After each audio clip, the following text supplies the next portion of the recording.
श्री कृष्णा, राधे राधे, श्री हरिदास। स्वागत है आप सभी का। आज हम माघ मास मातम्य के अंतर्गत 23वें अध्याय का श्रवण करेंगे। पिछले अध्याय में हमने देवदूती द्वारा बनाए गए स्तोत्र का श्रवण किया था। आज के इस अध्याय में पिशाच के मोक्ष की कथा का श्रवण करेंगे। लोमश ऋषि कहने लगे कि जिस पिशाच को देवदूती ने मुक्त किया वह पहले द्रविड़ नगर में चित्र नाम वाला राजा था। वह बड़ा शूरवीर, सत्यपरायण तथा पुरोहितों के आगे यज्ञ आदि करता था। दक्षिण दिशा में उसका राज्य था और उसके कोष धन से भरे हुए थे। उसके बहुत से हाथी, घोड़े और रथ थे। वह अत्यंत ही शोभा को प्राप्त होता था। बहुत सी स्त्रियों से क्रीड़ा करता और अनेक यज्ञ उसने किए थे।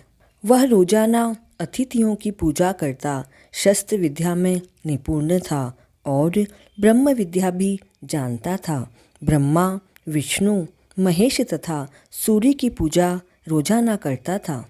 एक बार वह पाखंडियों के मंदिर में गया और वेदहीन भस्म लगाए हुए महात्मा पाखंडियों से उस राजा की बातचीत हुई। पाखंडियों ने कहा, हे राजन, शैव धर्म की महिमा सुनो।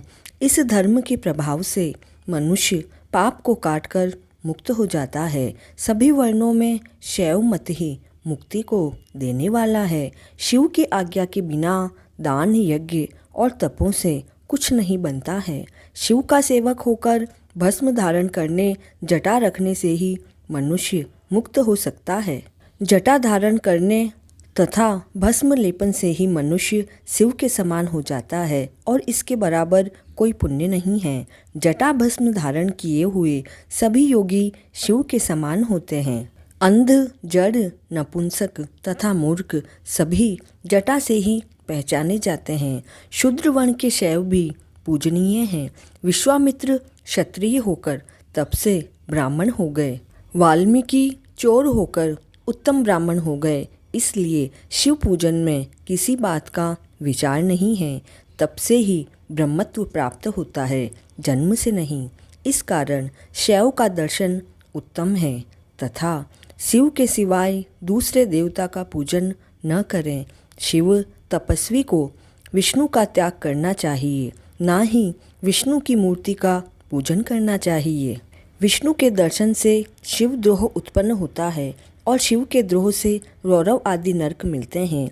इसी से भवसागर से पार होने के लिए विष्णु का नाम भी नहीं लेना चाहिए। शिव भक्त निशंक होकर जो शिव से प्रेम करता है वह सदैव कैलाश में वास करता है। उस पाखंडी के ऐसे वचनों को सुनकर राजा ने मोह में आकर उनका धर्म ग्रहण कर लिया और न वैदिक धर्म को त्याग दिया। श्रुति, स्मृति और ब्राह्मणों की निंदा करने लगा। उसने अपने घर के अग्निहोत्र को बुझा दिया और सारे धार्मिक कार्य बंद किए। भगवान विष्णु की निंदा और वैष्णवों से द्वेष रखने लगा और बोला, कहाँ है विष्णु? कहाँ देखा जाता है? कहाँ रहता है और किसने देखा है? और जो लोग नारायण का भजन करते थे उनको वह दुख देता था। यह पूरा केवल उन पाखंडियों का ही मत था, वरना कोई भी शास्त्र यह नहीं कहता कि आप भगवान विष्णु और भगवान शिव में द्वेष रखें या उनको अलग अलग माने। दोनों हमेशा एक ही हैं।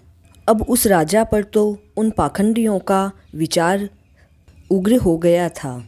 इसलिए उस राजा ने वैदिक धर्म, व्रत, दान और दानियों को नहीं मानता, अन्याय से दंड देता। वह कामी राजा सदा स्त्रियों के समूह से घिरा रहता और सदैव क्रोध में भरा रहता। उन पाखंडियों पर विश्वास करता हुआ उनको गांव, हाथी, घोड़े और स्वर्ण देता। उन सब के कार्य करता, भस्म धारण करता और मस्तक पर जटा रखता और जो कोई विष्णु का नाम लेता उसका वध करके उसे दंड देता।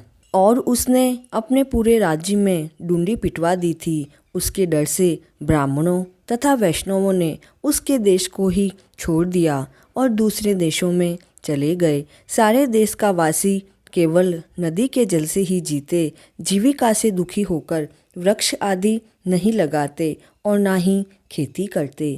प्रजा अन्न के अभाव से गला सड़ा अन्न भी खा लेती। आचार विचार अग्नि क्रिया सभी को छोड़कर काल रूप की तरह वह राजा शासन करता था। अब कुछ समय बाद उस राजा की मृत्यु हो गई और वैदिक रीति से उसकी क्रिया भी नहीं हुई।